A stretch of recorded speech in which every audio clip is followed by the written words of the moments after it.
learn more about JustCom's mission of evangelization and education, follow us on YouTube, Facebook, and our website, justcom.ph.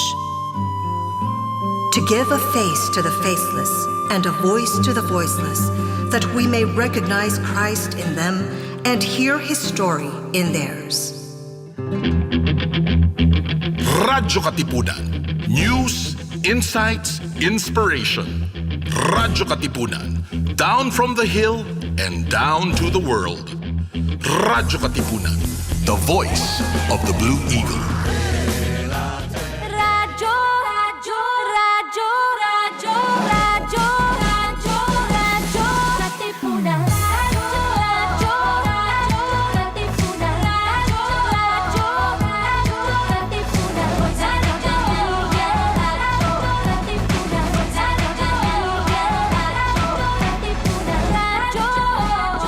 Manzano, radyo, Katipunan. Tara na't simulan ng inyong umaga sa mga magagandang refleksyon tungkol sa ating buhay at pananampalataya.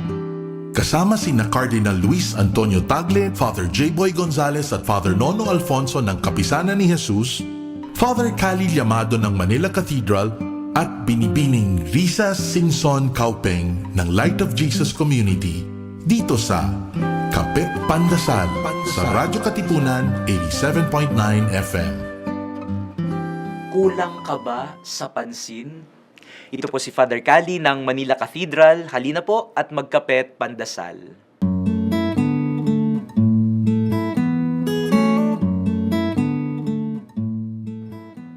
Katatapos lamang ng Ash Wednesday, hudyat ng simula ng Kwaresma. Ang paalala ng Ebanghelyo sa atin ay, huwag magpapansin. Kung gagawa ka ng mabuti, huwag mo nang ipangalandakan nito para magpapansin. Ang nagpapapansin lamang ay yung mga tao na kulang sa pansin. Pero isipin nating mabuti, wala ba talagang pumapansin sa atin? Maganda ang sabi ni Jesus. Kahit pumasok ka sa loob ng kwarto mo at kahit mag-isa ka lang, lagi kang napapansin ng Diyos. Ito ay tanda ng kanyang pag-ibig sa iyo. Parang sinasabi ng Diyos sa iyo, hindi mo na kailangang magpapansin para mahalin kita. Kaya sa susunod na pakiramdam mo ay walang pumapansin sa iyo, sa susunod na pakiramdam mo ay nag-iisa ka at walang nakakapansin sa ginagawa mo, huwag mo nang piliting magpapansin pa dahil ang Diyos laging nakatingin sa iyo. Panginoon, alam kong nakikita mo ang puso at sarili ko. Amen. The voice of the Blue Eagle. Radyo Katipunan 87.9. Radyo, radyo, radyo, radyo, radyo, radyo, radyo, Katipunan, radyo, Katipunan, radyo, Katipunan, radyo, radyo, radyo, Katipunan, radyo, Katipunan. Voice of the Blue Eagle, kami di mapipigil sa pagbabalitang tumpak at tama. Buhay at tenista, sa loob sa labas ng eskwela, ating ibibida lahat ng kwela. Radyo, radyo, radyo, Katipunan, radyo, radyo, radyo, Katipunan, radyo, Katipunan, radyo, Katipunan. Kawal ni Ignacio, Katipunero, sugod, todo sa kayod, dunong at tulog, lipat na Blue Eagle, galing giting nagigil, blue and white, one big fight. Radyo, radyo, radyo, Katipunan, radyo, radyo, radyo, Katipunan, radyo, Katipunan, radyo, Katipunan, radyo, radyo, radyo, Katipunan, radyo, Katipunan.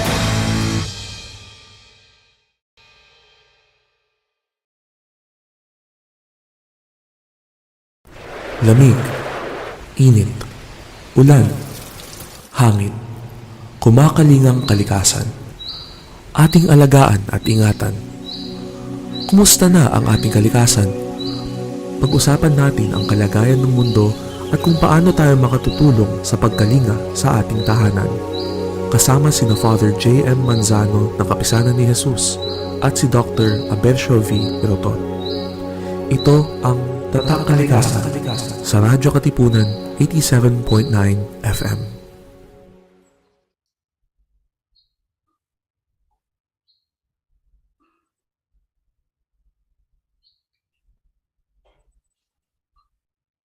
Okay, magandang umaga po sa ating lahat.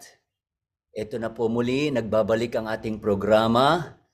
Magtaka, magmasid, mag-isip. May utak ang kalikasan. Katipunang tahanan, katipunang Tatakalikasan. Radyo, tatak. Ito po ang inyong lingkod, Father J.M. Manzano ng Kapisanan ni Jesus. At kasama ko po si O naman si Doc Abe. Ang tawag nila sa akin ay Doc Abe. Salamat at pinabata ninyo ako, Doc Father JM.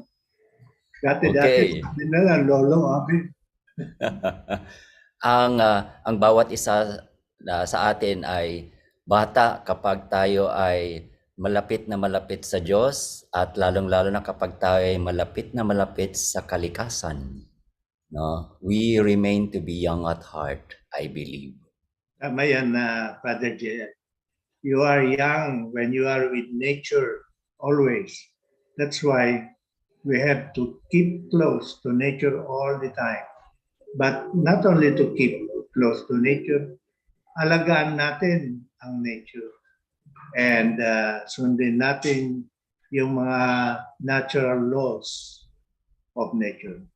Ayan. Oo, sinabi mo, Doc Abi, na kailangan nating maging malapit palagi sa kalikasan, Pero that is parang kailangan ba nating maging lumapit sa kalikasan?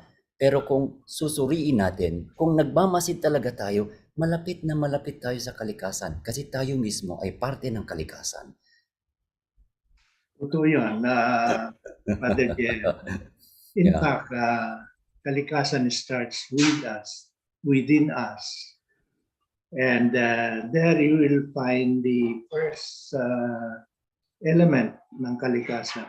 That is reverence. Reverence to creation. Reverence to nature. Yan ang kauna-unahang principle. Ang pagrespeto, ang reverensya. Ang reverensya sa Spanish, which basically means respect, pagrespeto. At yan yung ito pa lang yung pangalawang episode ng ating programa na Tatakalikasan. So maraming salamat po sa lahat ng mga tumangkilik, ng mga tinatawag natin, Doc Abe, ang mga tumatangkilik nitong ating programa bilang mga katatak, Katatak. Siyempre, dahil ito ay Radyo Katipunan, mga kapwa katipuneros, pero mga katipunerong mga kapwa katatak din natin. At ang tatak na ito ay ang Tatakalikasan. And it is an imprimatur. It is associated with your being a human being. To all the things that you value so much in life. Ayun. So, tatak is both a brand and an identity. Yan. So, we just become more at home with our humanity, di ba, Doc Abe? Yes. Just become aware, masid, mag-isip, suriin natin ang ating pagkatao at doon makikita natin na meron tayong taglay na tatak ng kalikasan. At ito yung naging pangunahin natin na naging topic nung nakaraang linggo at kasi yung guiding principle ng programang ito ay ang Laudato Si, wala nang iba. Na ang ibig sabihin ay praised be to you. Laudato Si mi Signore. Praised be to you, our Creator. at yung kanyang subtitle na ating isinalin sa Tagalog tungkol sa pagkalinga sa katipunang tahanan. On care for the common For home. the common home, Oo, on which is care our for the planet common Earth. home. Yan. So katipunang tahanan, no? A shared home. That is our strength, no? As a community of the Ateneos and beyond, no? It's not just our monopoly, but it's a shared home. This entire earth, this entire universe, nag-iisa kumbaga.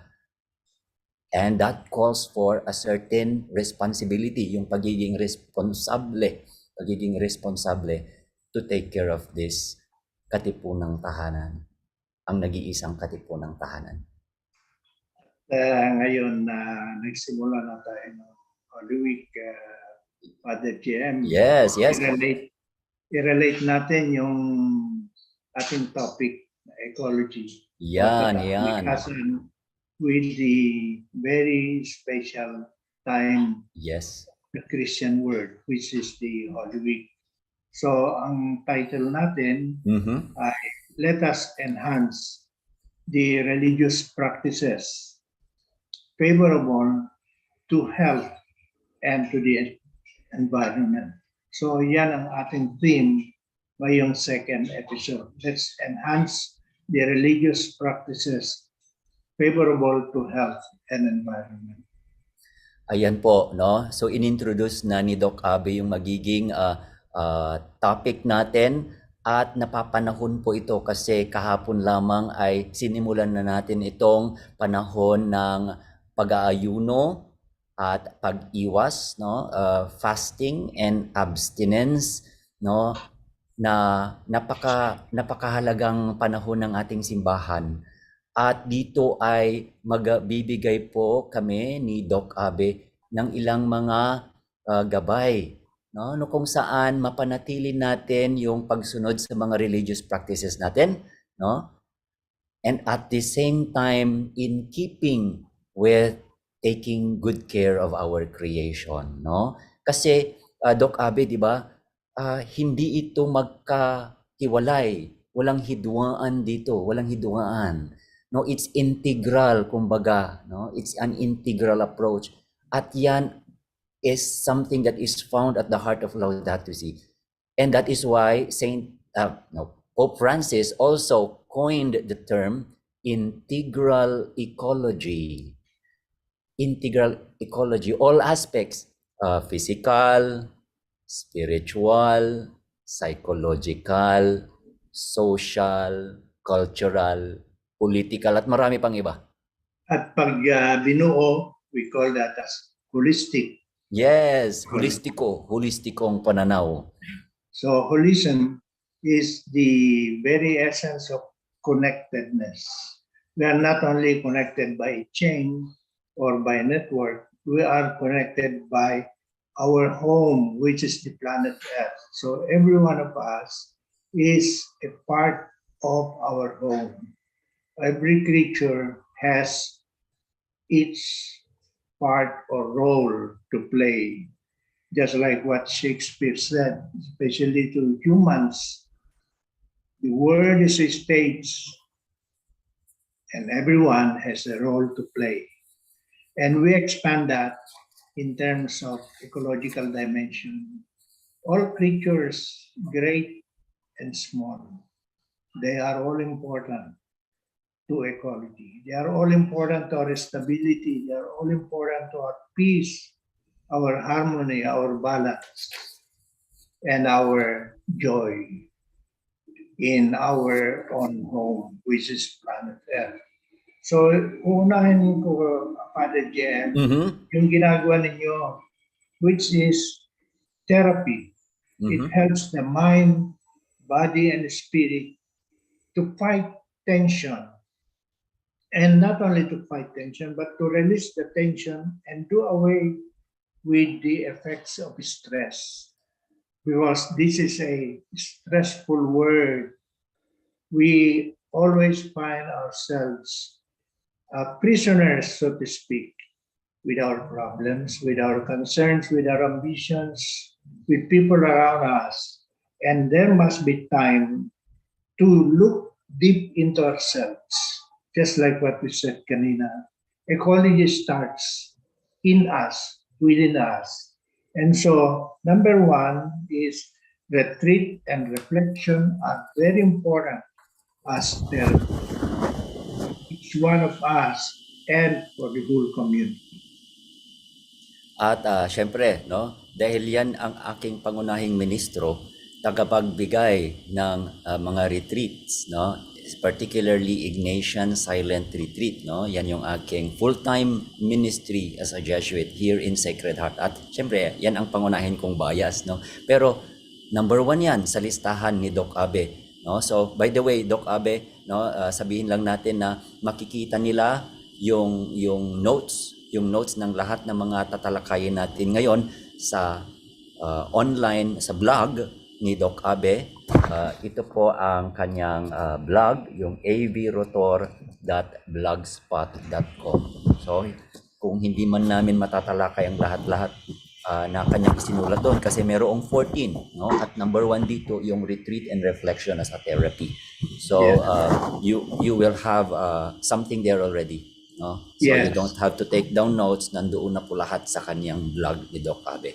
So going back to that retreat, no, and reflection, Doc Abe, doon sa Laudato Si, Pope Francis mentions about the value of the Sabbath.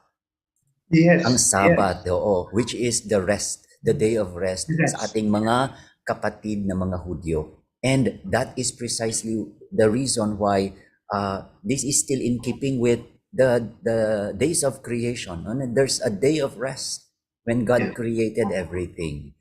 And that is why ecological conversion, part of cultivating this one, we need to go to a retreat. Every year, we have already something here in Sacred Heart Retreat House, what we call life retreat, or Laudato Si Integral Faith Ecology. That's the acronym for life. Life retreat, Laudato Si Integral Faith Ecology Retreat, no, where you could actually have this Sabbath, this day of rest, to be reconnected with nature. And it is true, Father Jeff. Do not overwork. Do not have overtime on weekends na madalas.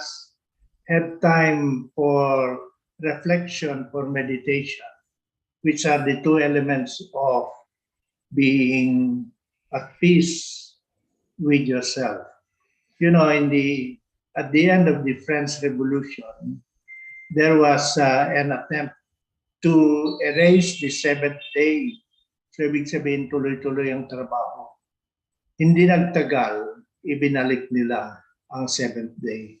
So, yan na lang nagpapatunay that even revolution cannot erase something that is spiritual, something that will make within us that self in us, because it's only through retreat that you can see within you.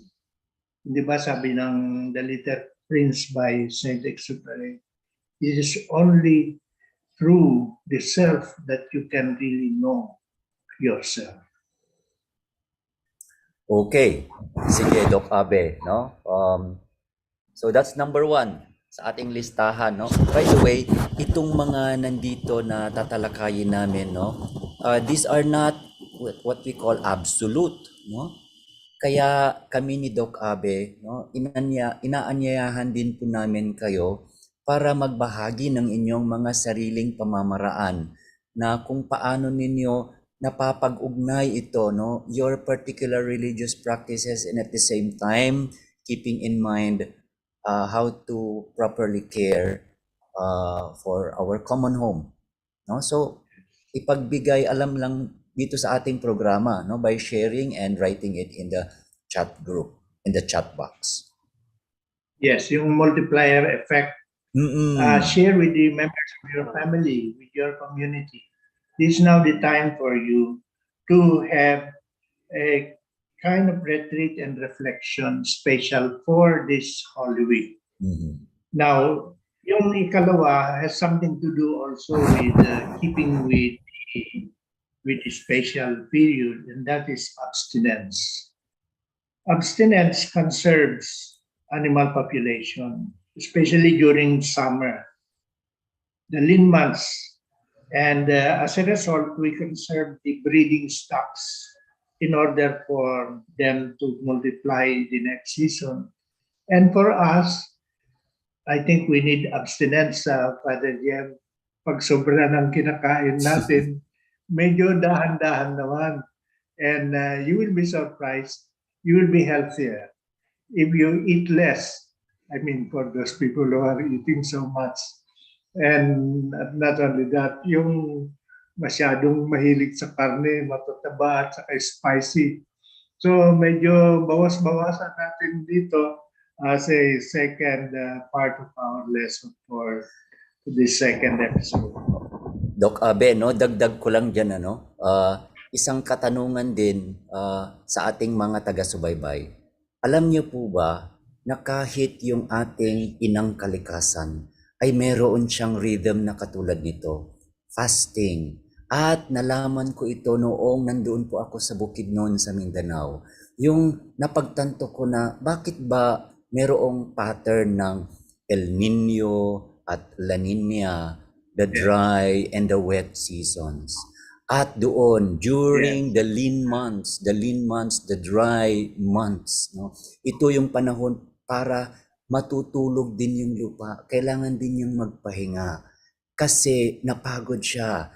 Pero dahil kung minsan ay gusto natin ng growth, no, more at the expense of the land, that contributes to the exploitation already of Mother Earth. No, we must respect the rhythm, the rhythm of Mother Earth.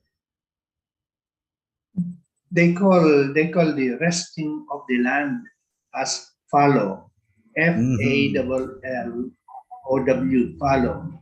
And this could be one of the solutions to our declining productivity of our farms. Give our farm a time to rest. Napansin ninyo yung lupa na tuloy-tuloy ang pagtanim at lumilit ang production. Now, second, even animals have a way to cope up. One of them is estivation. Estivate. They sleep within the summer period. And then when spring comes, that's the time for them to resume their normal lives. For other animals, they hibernate. And this is in areas where there is severe winter. Katulad itong mga nangyari ngayon. We have a prolonged winter in the northern hemisphere. And so how can nature cope up with the difficulties? The animals know how to take care of themselves. The seventh-day principle through hibernation. And when the temperature comes back normal, then they resume also their normal lives. Ang nakakapagtaka, ang tao kung minsan, wala nang tigil, trabaho. And isa sa mga payo natin huwag naman siya.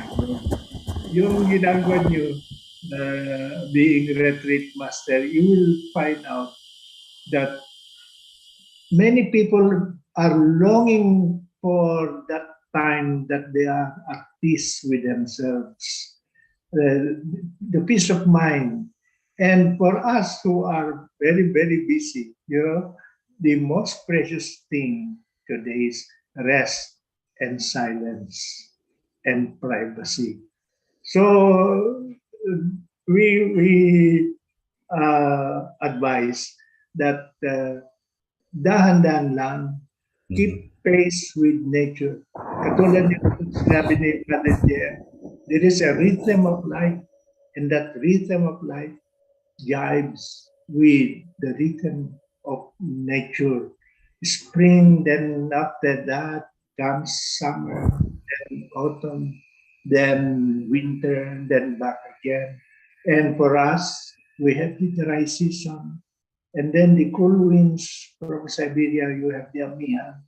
And then comes the monsoon and the rains would come and the mountains and the hills and valleys become green again. And the animals become fat, they multiply.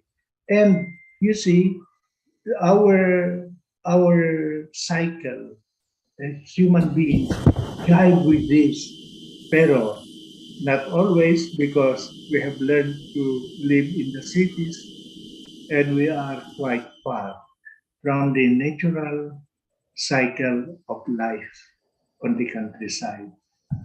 Okay. Yun, no? Sinabi ni Doc Abe, no, about the different, the uniqueness actually ng rhythm natin dito sa tropical countries, no, just like our country, the Philippines.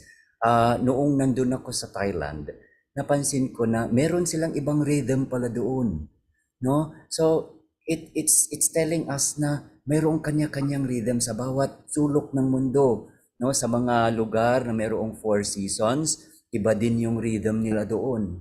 Doon sa polar areas, iba rin yung rhythm nila doon. Kaya nga yung mga bears, no, they have this hibernation, no? 6 months of sleeping. 6 months of sleeping.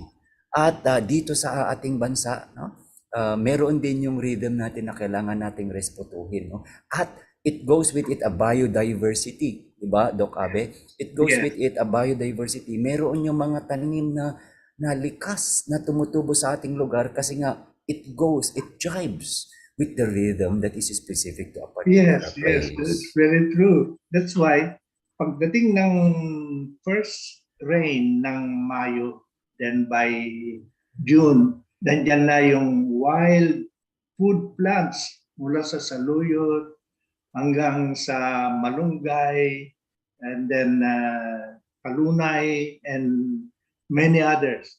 Name it and you can have your vegetables. Sometimes they call it wild vegetables, but we do not call them as wild vegetables. They are nature's vegetables on the field. And what a joy to find them and to serve them on the table. So the joys of life, Father J, may be small, but there is no such small that you cannot enjoy. In the same way that when you do a good thing, nothing so small that you miss it. You must admit that it is part of our blessings. It is part of God's gift to us. Okay, so patuloy tayo, Doc Abe, no? Number 3 na tayo. Number 3 na tayo. Ito may kaugnayan sa, hindi lang ritual ito, but it is also sanitation. Diba, Father JM, nung COVID, ang isa sa mga recommendations ay sanitation, washing your hands properly, and getting rid of germs and preventing their spread. You see, when you become a source of a disease, ang feeling mo is parang baliktad yata eh. Instead of healing somebody through your own doings, yung ginagawa mo, ay ikaw pa nakakahawa. That's why yung washing of the feet is very important. It is not only symbolic. In other religions, this is quite more pronounced, but in gone to many places where sanitation, washing of hands and feet are not only ritual, but they are part of everyday life. Then we can go to number 4. Medyo nabawasan na ito, Father. Yung dipping of your fingers sa holy water bowl sa simbahan. Hindi na masyadong pinapractice ito. And some even wash their hands and face with the water. Please do not do that. There are many things that may endanger our health because the water may be polluted. The number 5 in taking Holy Communion, never use your tongue. Tulad nung parang namin, nung bata kami. But this time, use your palm. And this is safer to prevent the spread of diseases. In the same way that holding hands in prayer is discouraged for health and sanitation and for keeping one's privacy in reverence. Di ba dati yung mama namin, nag-holding hands tayo. So medyo this is no longer popular. In the church, nakikita ko, bihira na yung nag-holding hands and pray. And then the next one is kissing icons is likewise discouraged for the same reason. And wiping holy objects with handkerchief will only pick up germs. Now, these are things sunod-sunod na nabanggit ko that we should try as much as possible to avoid. Okay? Okay. So, Doc Abe, no? Kasi itong mga nagkakasunod-sunod na ito ay related ito lahat sa ating mga religious practices na, no? So, sa religious practices, sa loob ng liturhiya, no? Sa liturhiya. Now, mayroong underlying na kailangan nating malaman, no, dito, no?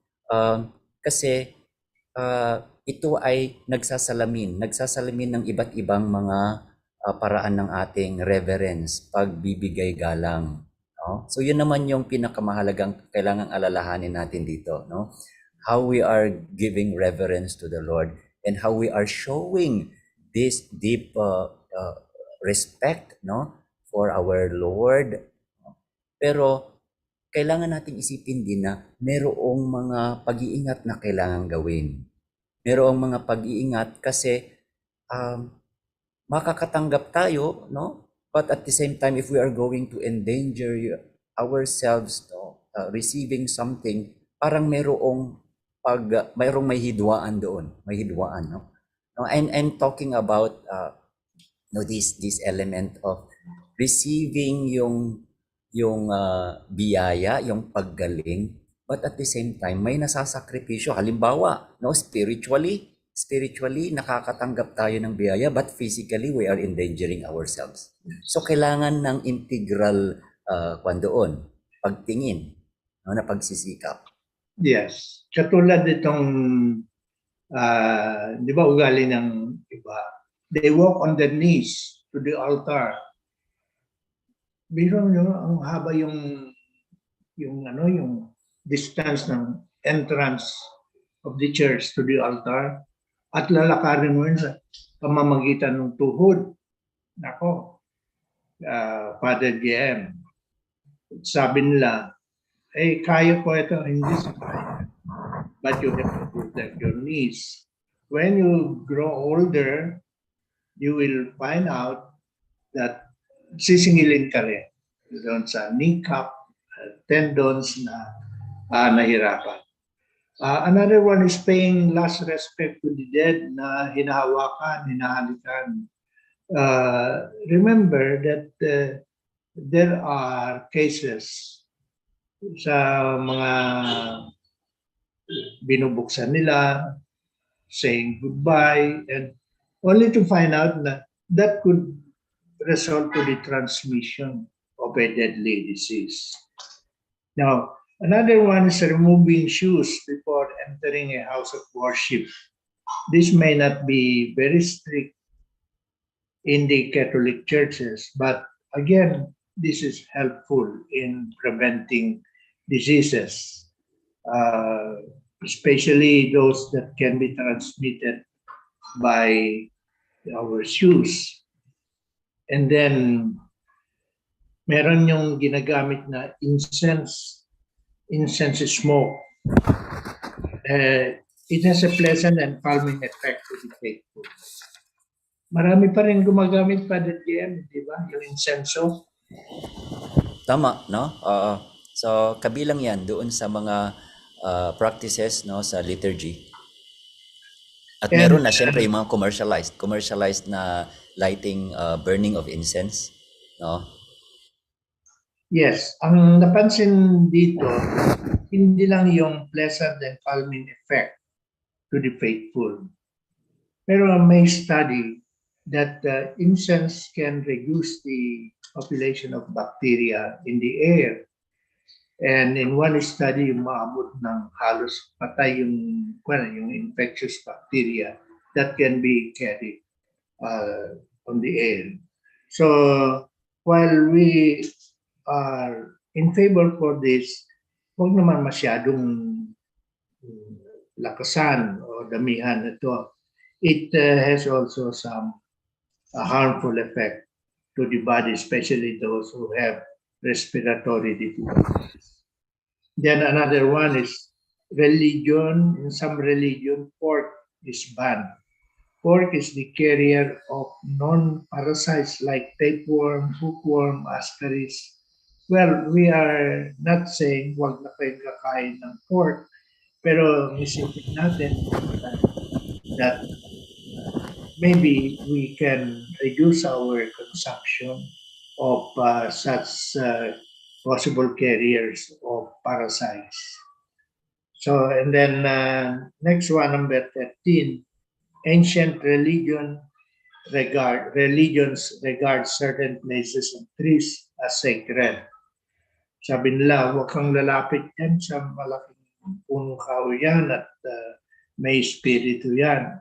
Well, it has one importance na medyo nababawasan. That is the belief of the Holy Spirit was responsible in the conservation of trees and even forests.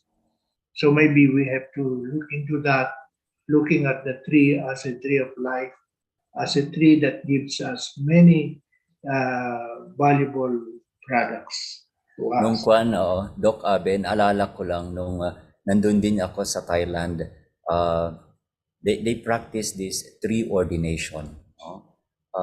Among the Buddhists, they ordain a tree and consecrate it. Ibig sabihin na once it has been ordained, it can no longer be cut down or at least kasi nga it's consecrated. They put this cloth around a tree after it has been ordained.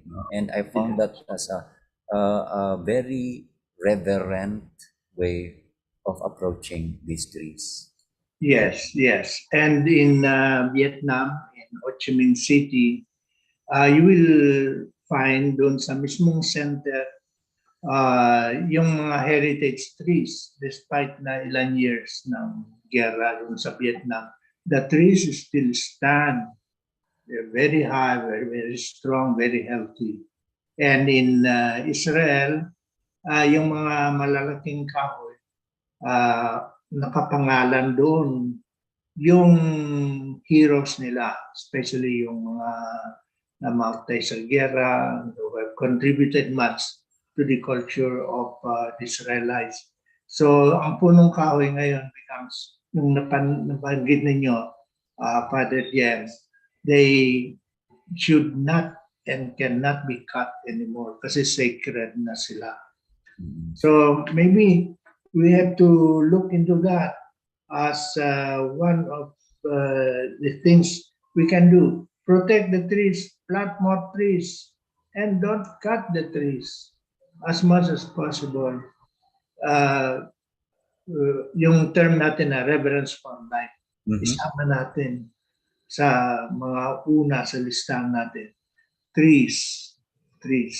Without trees, I just cannot imagine what our common home planet Earth would look like. Yan, at yung dito isang very concrete na nangyayari dito sa Sacred Heart Retreat House. Our retreat house is 90 years old since it was founded in 1932. At malalaki na, matatayog na ang mga puno dito at maraming mga balete tree. At ito, very common na naririnig namin sa mga taxi drivers tuwing pumapasok sila sa aming lugar, makita lamang nila yung mga nagtatayugang mga puno it's already an OMG moment, an oh my God moment, an aha moment for them. No, it brings them, it transports them into a spiritual world. And that's what these trees are doing. No, it gives us already that parang Sabbath experience, no, the Sabbath experience, the rest that we need, no. Yes, Father Jan. And that's why number 14. Yan. On Palm Sunday, ang ating advice ay huwag naman patayin yung mga coconut trees. Actually, hindi naman pinapatay. Pero if you get yung ubod, you will get the young leaves. And so many leaves from one tree, the tree may die. And if that tree, the coconut tree, doesn't die, it will take 2 years to recover. So nakakawa yung farmer at sa kapamilya niya na umaasa lang doon sa bunga ng coconut. And all for the palaspas. Then ating payo ay huwag naman gumamit ng ecologically endangered and threatened plants. Meron naman, di ba Father JM, yung buri, anahaw, at saka yung oliva, it's a threatened list na. Samantala, we can have non-palm plants like bamboo, ground orchid, then fern, then palmera, MacArthur palm, areca or betelnut, bunga de hulo, and many other trees which are not facing extinction. So, ito yung isang payo natin. So, may picture dito, yung nabanggit ni Father Jer. If you open abrotor.blogspot.com, then you will see in this article na ginagamit namin ngayon ni Father, yung lavish na pag-display ng palaspas on Palm Sunday. Huwag naman, let us be prudent and let us protect the plants. Kung maaari tayong magtanim on Palm Sunday, magtanim tayo ng 3 seedlings, mas maganda pa.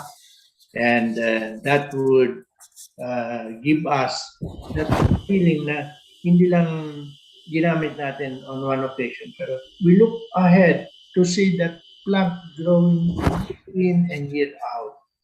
Every Palm Sunday, sabi natin, wait, we had last year, 2 years na malaki na, and all of those. Father, yeah. Yan, oo. So napakagandang paalala ito para sa aming mga pare din, Doc Abe, no? Kasi para makita yung mga consequences, no? Ngayon ay isang pagmumulat ito na merong mga alternatibo, may mga alternatives para mapangalagaan natin yung integration ng our religious practices, no? At ang pangangalaga ng ating kalikasan. Kasi meron naman marami namang mga alternatibo, no? Kaya syempre walang perpektong pamamaraan. Kaya nga pinag-alayan tayo, na biniyayaan tayo ng angking talino. At ang angking talino ay hindi lamang monopoly ng mga tao, merong angking talino din ng kalikasan, no? Yes. Kaya doon. Yes, Father, yeah. So, review and summary, yung natalakay na natin, in any order na, yung Palm Sunday trees are stripped of their buds, leaves, and stem. This is detrimental to the environment, especially in summer when plants face a tight water supply. So, as much as possible, huwag naman natin sirain yung coconut, plants that are being endangered just for our palaspas. Then, second is fasting is cleansing. It also helps the body stop the accumulation of unwanted substances like cholesterol and allows the body to eliminate toxic materials. And then number 3, which was number 1 kanina, retreat and reflection is not only therapy, it is prayer. It helps the mind, the body, and the spirit to release tension and do away with the effects of stress. Ano, Father Jem, once you are at peace with yourself, ang sarap ang magdasal. Parang yung connection mo sa divine, your divine connection is so spontaneous that it becomes part of everyday life.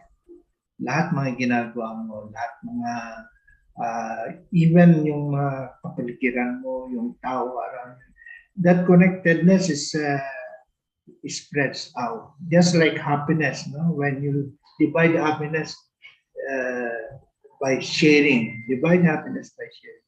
Ganon din ang effects ng retreat and reflection.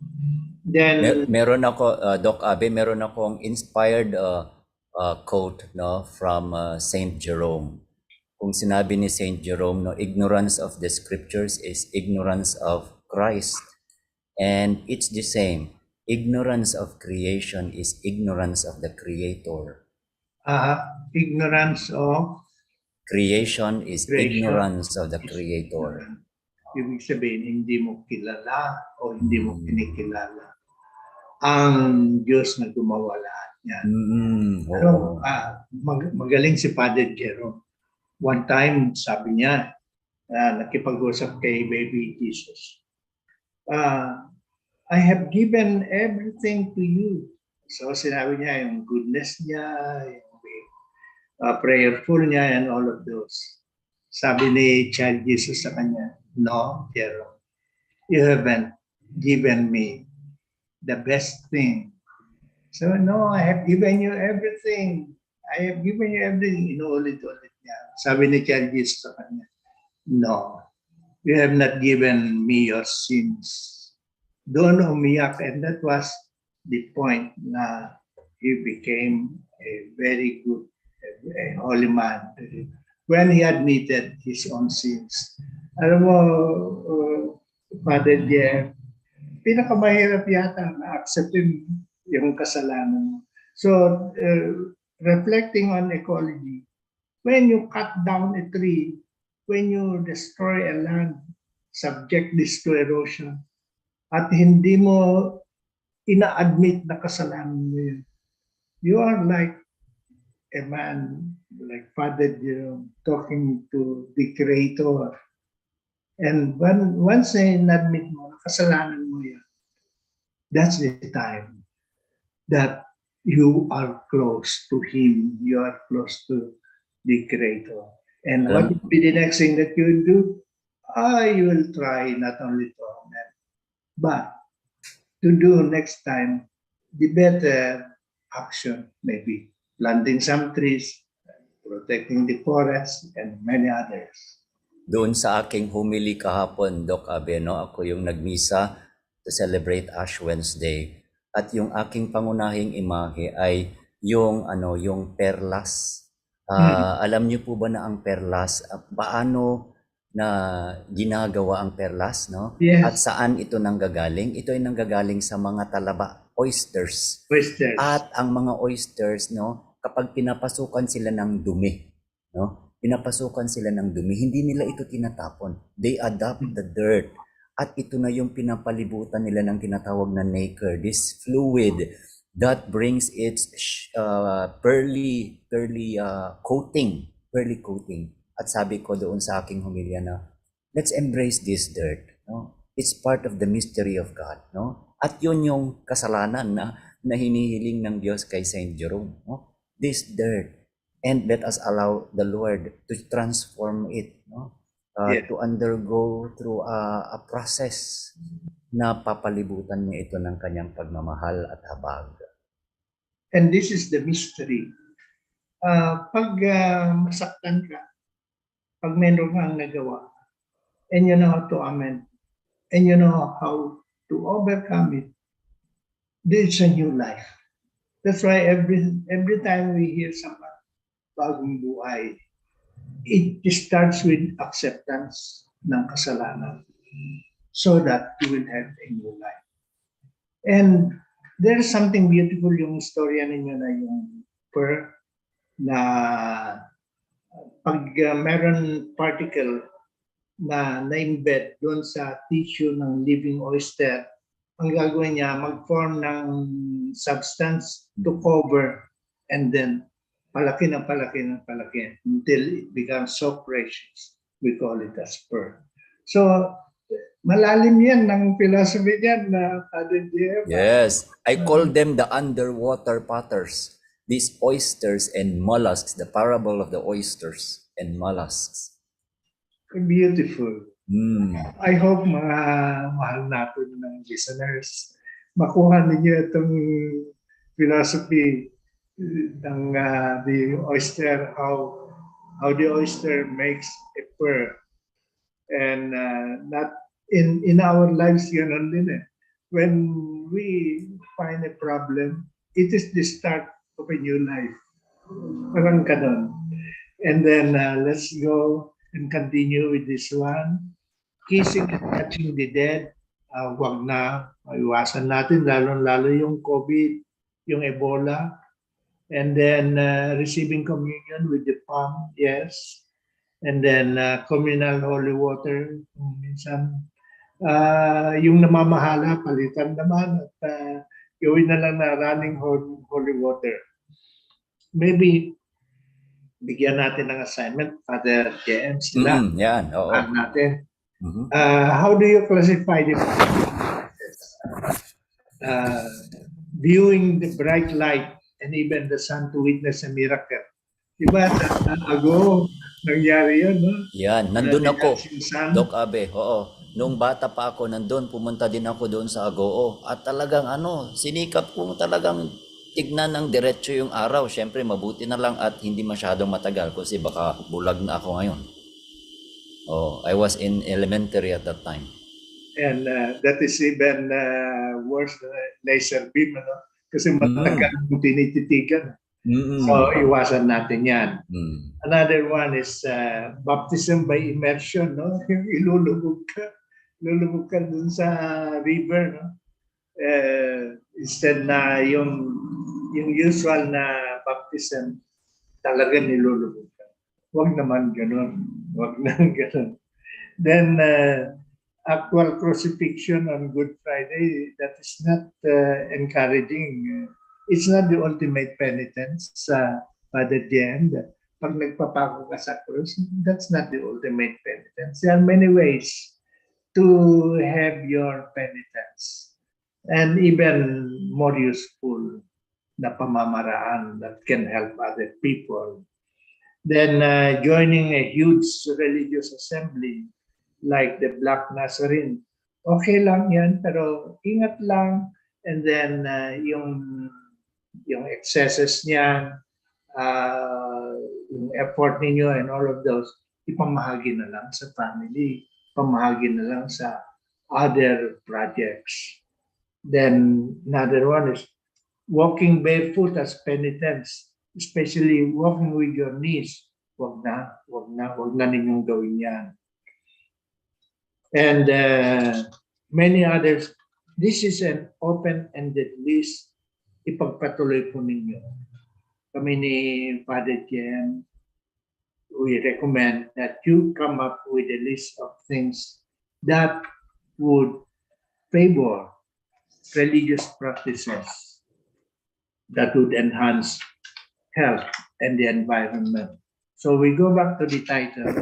The title is, Let's Enhance Religious Practices Favorable to Human Health and to the Environment. Hindi namin natalakay lahat, but it is sufficient for us to cover a subject matter for you to continue, for you to share with the members of your family, with the community, with your school.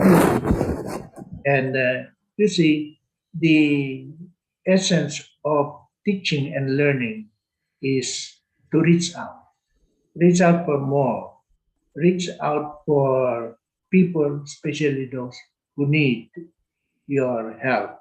And even those you think they don't need, for all you know, they look up at you as a source of their inspiration and encouragement. Doon sa sinabi ni Doc Abe, no, na nakumpleto na namin itong mga mungkahing ito, no. So wag nating kakalimutan kung ano ba yung underlying principle dito. At ito iyon, yung pangkalahatan, it's integral, no? Integral ecology, integral nourishment, integral healing. Na iwasan natin yung religious practices na it will compromise also at the same time yung ating pangangatawan, ano? Hindi yun hindi magkatugma yun, no? So yun yung ating sinasabi dito. Tignan natin, suriin ng mabuti, pag-isipan, mag-isip ng mga alternatibo. Kasi yung healing, yung pagpapagaling na iginagawad ng Panginoon para sa atin, ay hindi tayo din ipapahamak, no? Hindi din niya tayo ipapahamak, kumbaga. Yes, Father Jem. It is easy to open the article sa computer. Just type there AB Rotor, one word yan, .blogspot.com. Then enter. Then you will put there Tatakalikasan. And you will find the articles that we have taken so far in the first and second episodes at saka yung advanced lessons natin.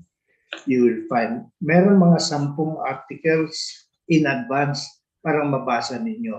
Ang ginagawa namin ni Father Jem ay what we discuss here is based on a certain outline.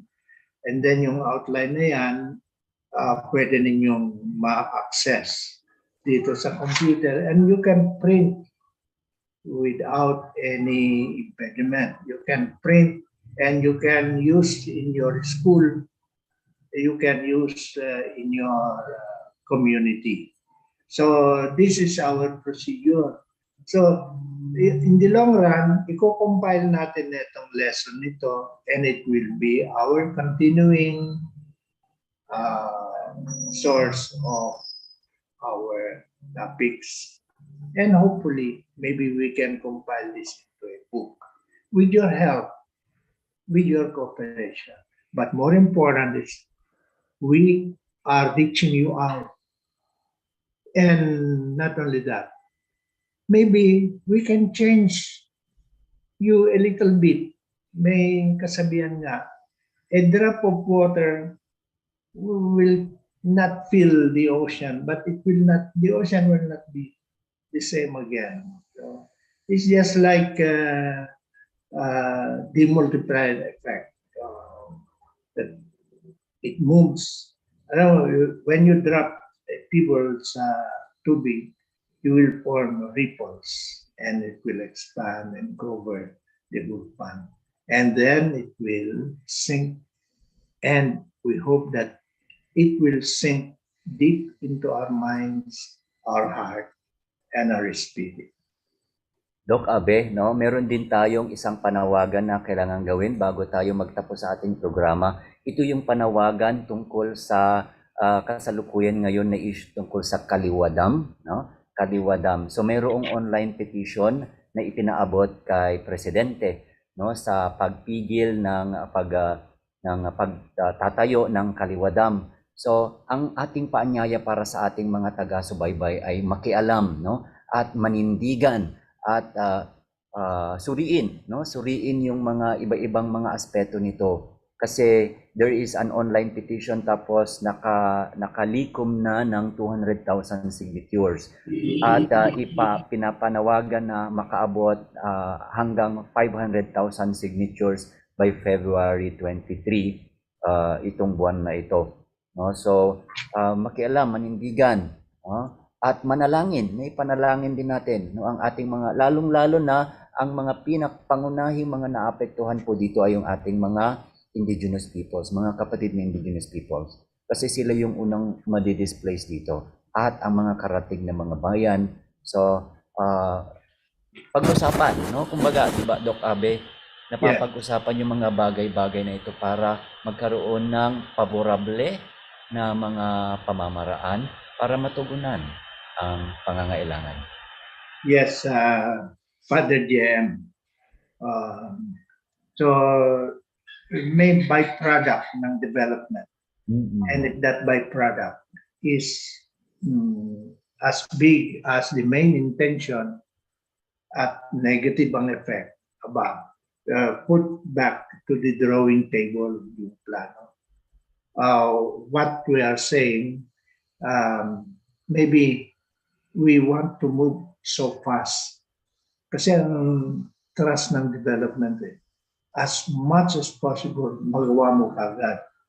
Pero the best projects are those who go back to the drawing table and with the consultation of people, consultation with the public, with the community. Because this project is a project of the people. In the same way, we go back to Laudato Si. Whatever we do, our common home will be affected. We are one in this living planet. Ganon din yung the microcosm which could be a dam could lead also to the same principle.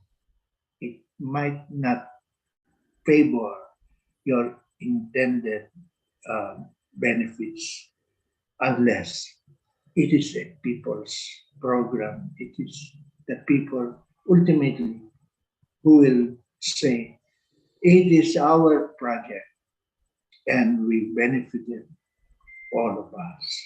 Nakapaloob yan doon sa sinulat na Laudato Si, no, ni Pope Francis.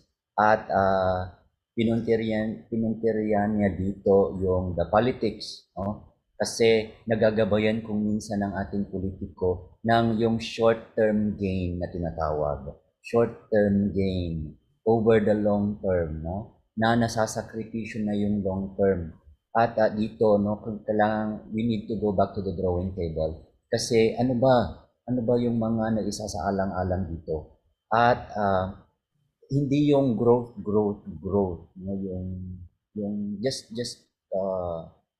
parang yan yung nagiging mantra kasi Doc Abe, no? Growth at the expense of sustainable development. Yan yung dalawang matatalakay natin ng sa mga susunod na episodes, no? Ano ba ang ibig sabihin ng sustainable development, no? Yun Yes. yung sa in-adjust, no, sa lang to na may maiiwan pa ba tayo sa mga susunod na mga henerasyon pag wala na tayo dito sa mundong ibabaw. Yun yung sustainable development. Yes. Marami na tayong natalakay, Father Jen. Oo. Baka naman, sabi na, ang bigat naman ang lesson. Napakarami, oh. Sa school ko minsan, dami naman assignment ng teacher. Ang hirap naman mag-memorya. Well, dami naman na assignment pa sa iba. Kami naman ay Father Jen. Take time, yung unang impambungan natin retreat, mag-reflection, mag-meditate. Well, unang assignment ninyo, mga mahal namin na listeners. Ano ang difference ng meditation and reflection? Which is closer to you? Meditation or reflection? So assignment ninyo, Father, assignment. Okay, sige. So, eto na po, no? So, isa na naman pong oras ng makabuluhan nating pag-uusap, pagtalakay sa kung paano natin mapapangalagaan ang ating katipunang tahanan, no? Sa gabay ng Laudato Si na sinulat ni Pope Francis. So ito po muli, ako si Father J.M. Manzano, nagpapasalamat sa inyo hanggang sa muli nating pakikinig at panonood. At ang kasama ko po, ako naman si Abe Valdez Rotor. Kaabe. Pero gusto ko yung tawag ni Father Jem sa akin. Doc Abe. Thank you very much. At pasalamatan din natin si Theo at saka si Justin. And si my better half. Si Tita Cecil. And si Mrs. Cecilia Rojas Rotor. At sa mga sumubaybay, nagpapasalamat po kami ng lubusan sa inyo. So, magtaka, magmasid, mag-isip. May utak ang kalikasan. Katipunang tahanan, katipunang tatak, kalikasan, radyo, tatak. Salamat. Lamig, init, ulan, hangin, kumakalingang kalikasan. Ating alagaan at ingatan. Kumusta na ang ating kalikasan? Pag-usapan natin ang kalagayan ng mundo at kung paano tayo makatutulong sa pagkalinga sa ating tahanan. Kasama sina Father J.M. Manzano ng Kapisanan ni Jesus at si Dr. Abercio V. Rotor. Ito ang Tatakalikasan sa Radyo Katipunan 87.9 FM.